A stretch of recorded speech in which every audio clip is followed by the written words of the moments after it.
serve a mente? Alô, alô, seja muito bem-vindo a mais um vídeo aqui desse canal. Meu nome é Caio Corrêa, sou professor de yoga e também idealizador do Yogalaya, que é minha escola de yoga, assim como esse canal aqui no YouTube e também um perfil no Instagram. E a gente está fazendo uma série de vídeos, na minha opinião, a minha queridinha série de vídeos que eu mais gostei de fazer aqui no nosso YouTube, que é uma série de vídeos sobre os objetivos do yoga, né? Então eu estou trazendo aqui marcos muito importantes de um texto considerado o texto clássico do yoga, que é o Yoga Sutra de Patanjali, tá? Esse é um texto que eu faço um estudo bem profundo na minha escola, mas aqui eu estou trazendo como se fosse um resumão, né? Trazendo não todos os sutras, como é o estudo que eu faço, mas eu só sinto trazendo marcos importantes e pegando alguns conjuntos de sutra e dando uma resumida, para a gente entender o que esse texto que explica o funcionamento da mente diz, né, como ele explica esse funcionamento da mente. Não é à toa que na minha escola eu chamo esse texto de um mapa da mente.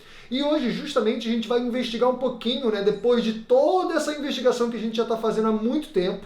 Então, se você ainda não viu os vídeos dessa playlist, eu recomendo que você vá ver desde o começo, para você entender toda a linha de raciocínio. Mas hoje a gente vai falar sobre para que serve a mente, beleza? Para isso eu vou usar do Sutra 14 ao Sutra 24, do quarto capítulo, que é o último. Então a gente já está acabando. Esse é talvez o antepenúltimo ou penúltimo vídeo dessa série, tá? Acho que é antepenúltimo. Mas então a gente vai pegar um conjunto de 10 sutras e eu vou dar um resumidão aqui para você. Vem comigo.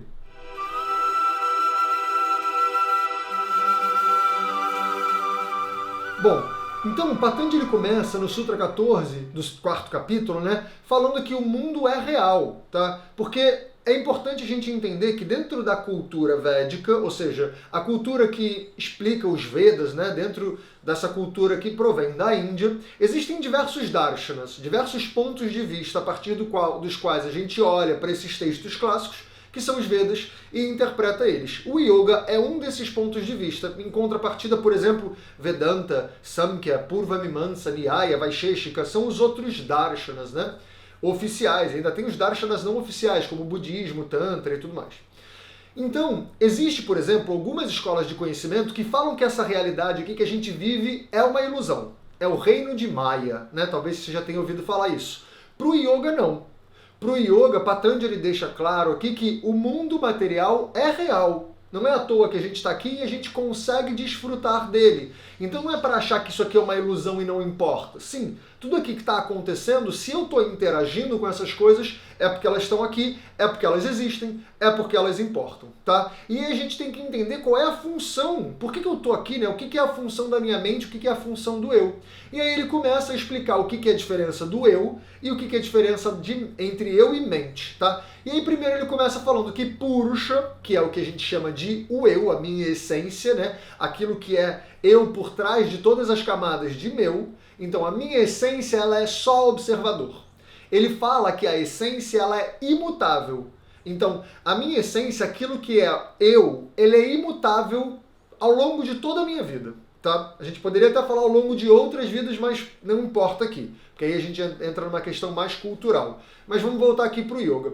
Ele fala que a minha essência ela é imutável. Então, desde o dia em que eu nasci até hoje, por exemplo, que eu tenho 37 anos, tudo em volta de mim já mudou, minhas células, meus pensamentos, minhas relações, tudo mudou. Porém, a minha essência é a mesma. A sensação de que eu sou eu permanece igual, sempre. Sempre enquanto eu estiver nessa encarnação, a minha sensação de que eu sou eu é a mesma, tá? Mas a minha mente, ela é completamente mutável, né? Ela muda o tempo inteiro, de acordo com todas as influências que eu vou recebendo. A minha mente está sempre em combustão, em constante transformação, ela é impermanente, tá? E aí ele fala, a mente, ela não tem luz própria, ou seja, ela não se movimenta por si só. Ela não tem vida por si só. Quem dá vida para essa mente, quem ilumina essa mente é Purusha, que é a minha essência. Então eu gosto de trazer uma imagem que é como se fosse a imagem de um projetor.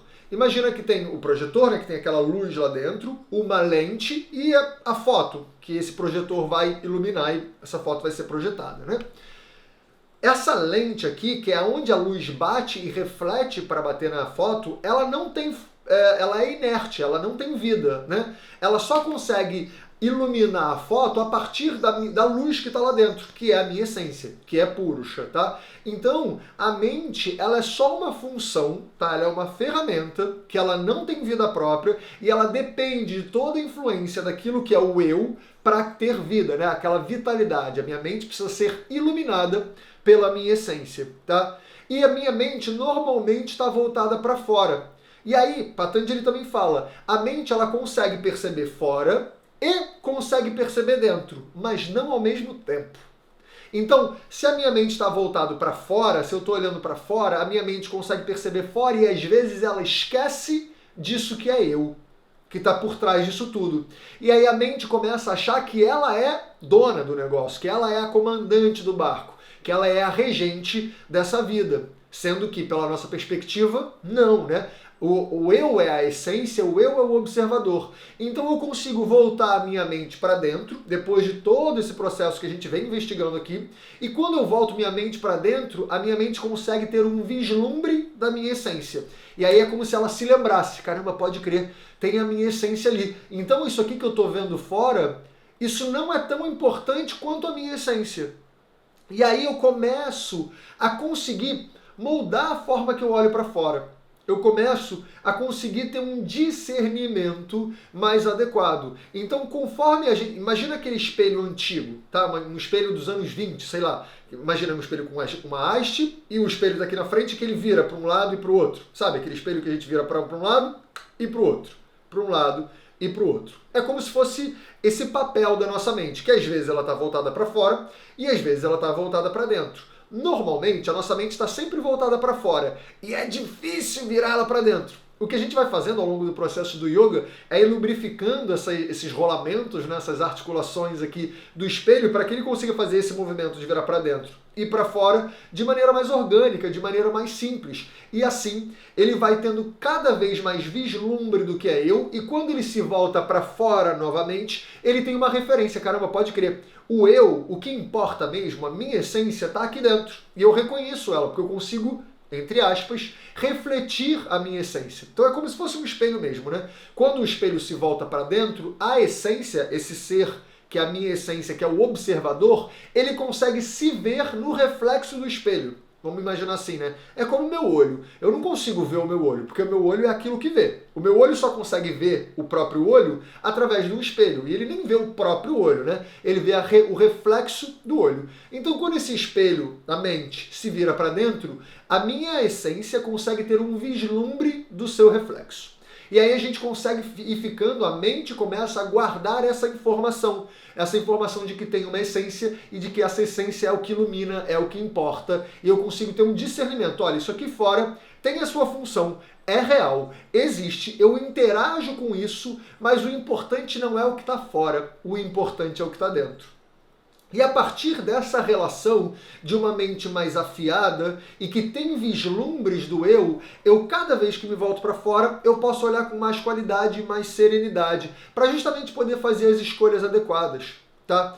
E aí, Patanjali fala também que a mente, ela serve para isso. Né? Então a mente ela deveria estar sempre servindo para nutrir essa essência, para nutrir esse eu de informações, para que a partir sempre dessa referência, quando vira para fora e vira para dentro, a mente vai ficando mais limpa, né? E aí vai perdendo aqueles condicionamentos antigos, as tendências, e aí cada vez mais esse meu ser interno consegue olhar para fora com clareza e perceber a realidade pelo que a realidade apresenta, não através do que a minha mente gostaria que fosse, sem tentar moldar a realidade, simplesmente percebendo ela da forma que é. E aí a gente vai percebendo que a mente, quanto mais você faz o exercício de se observar, naturalmente ela vai lubrificando essas articulações. Então, o porquê que é tão importante esse movimento diário de investigação, de autoconhecimento, de meditação, de respiração, de yoga, né? Porque justamente é como se a gente fosse lubrificando essa articulação do espelho. E aí cada vez ele se vira mais para fora, para dentro. Para fora, para dentro. Virou para dentro, vi. Ah, pode crer, minha essência está ali. Viro para fora e percebo. Ah, olha a realidade como é que ela é. Deixa eu entender como que essa realidade pode servir ao ser interno, né? A essa minha essência. E é a partir daí que a gente vai começando a ter cada vez mais discernimento, que é o objetivo do yoga nesse momento, né? Então, a minha ideia hoje é a gente mostrar como a mente, ela não trabalha sozinha e ela não trabalha de maneira aleatória, né? A gente falou no vídeo passado sobre o livre-arbítrio, né? E como Patanjali questiona um pouquinho o livre-arbítrio. Ele está falando que existe o que não existe. Ele só questiona, né? E através desse questionamento a gente começa a ver, caramba, pode crer, eu não escolho meus pensamentos, né? Eles acontecem por causa de toda uma condição muito louca, uma complexidade absoluta de informações e dinâmicas que acabam acontecendo e que fazem com que minha mente dispare alguns pensamentos, alguns reflexos, alguns impulsos, né? Só que quanto mais eu vou virando o espelho para dentro, eu vou percebendo, não pode crer, isso é só um impulso, não pode crer, isso é só a minha mente, porque a minha essência eu reconheço quando eu viro o espelho para dentro e a minha essência se reconhece no seu reflexo. Deu para entender? A gente está chegando num ponto do Yoga Sutra que ele é mais delicado mesmo, ele é mais sutil, é mais refinado. Por isso que eu falei, se você não viu os vídeos anteriores, eu recomendo muito, recomendo veementemente, usando até a palavra bonita, que você veja essa série de vídeos desde o começo, porque ela é muito interessante para a gente poder entender a nossa vida de uma maneira mais organizada e mais serena, para que eu possa interagir com a realidade de acordo com o que a realidade pede, né? E não de acordo com o que eu desejo, sei lá, de onde que a minha mente inventou. Porque a gente está começando a entender que a mente não é eu. Então, se a minha mente deseja uma coisa com base nas informações que ela tem, eu não preciso seguir esse impulso da mente só porque a minha mente está me pedindo. Porque ela está me pedindo, porque ela tem as suas tendências, tem os seus condicionamentos, tem os gunas, né, que são aqueles fatores sutis que interferem no funcionamento da mente. E aí eu consigo ter esse discernimento de falar, não, isso aqui não cabe agora, isso aqui é só a minha mente pensando. E aí, essa minha essência, como ela ilumina a mente, conforme vão aparecendo esses pensamentos e impulsos, ela vai falando assim, não, eu não quero isso. Eu quero ver mais, eu quero ver além, eu quero ver de maneira transparente, deixa esse pensamento de lado, deixa esse impulso de lado, e aí, consequentemente, a gente vai tendo mais discernimento. Beleza? Bom, me diz aqui nos comentários o que você achou desse vídeo. Eu sei que a gente está chegando, como eu acabei de falar, né, num ponto mais delicado dessa investigação. Então, eu peço, cabeça aberta, né? Vamos tentar refletir disso não como uma verdade. O que eu estou trazendo aqui não é uma verdade. Eu nem quero que você acredite em mim, né? Eu quero que você reflita. A proposta do Yoga Sutra não é trazer respostas, é trazer investigações. É muito mais pergunta do que resposta. Então isso que eu estou trazendo aqui são ferramentas para você começar a olhar para o dia a dia e refletir a partir desses condicionamentos todos, desses reflexos todos, desses impulsos todos que você vai começar a ver que eles acontecem mesmo, né? E é bonito porque durante um certo momento parece que eu estou perdendo a minha autonomia. Mas depois não, depois para mim, né, na minha experiência, começou a vir uma leveza. Eu começo a olhar e falo, pode crer, olha como é que minha mente é interessante, né? Como é uma ferramenta muito louca e que às vezes está me servindo, mas às vezes está só seguindo seus impulsos, tendências e condicionamentos. E cada vez mais eu consigo ver onde que eu estou acertando, onde que eu estou errando, por que que eu estou acertando e por que que eu estou errando. Não é porque eu sou horrível e burro e ruim que eu estou errando. Não é porque eu sou maravilhoso, perfeito e incrível que eu estou acertando. É porque tem uma complexidade muito grande que me levou para esses lugares, enquanto a minha essência permanece inalterada observando essa realidade, tá? Então, é delicado, deixa aqui nos comentários o que você achou. E claro, se você gostou do vídeo, não deixa de deixar o seu like, seguir o canal e ativar o sininho, que assim você fica sabendo dos próximos, tá? E fora isso, todo esse estudo que a gente está fazendo, já chegando no final, ele faz parte da minha escola online, que é o Yogalaya, tá? Então se você quiser conhecer o link está aqui, escola.yogalaya.com.br, e dentro da minha escola, o estudo do Yoga Sutra é o que eu chamo de mapa da mente, porque justamente é um mapa mesmo, né? Ele nem propõe um caminho só, ele mostra vários caminhos, mostra várias possibilidades.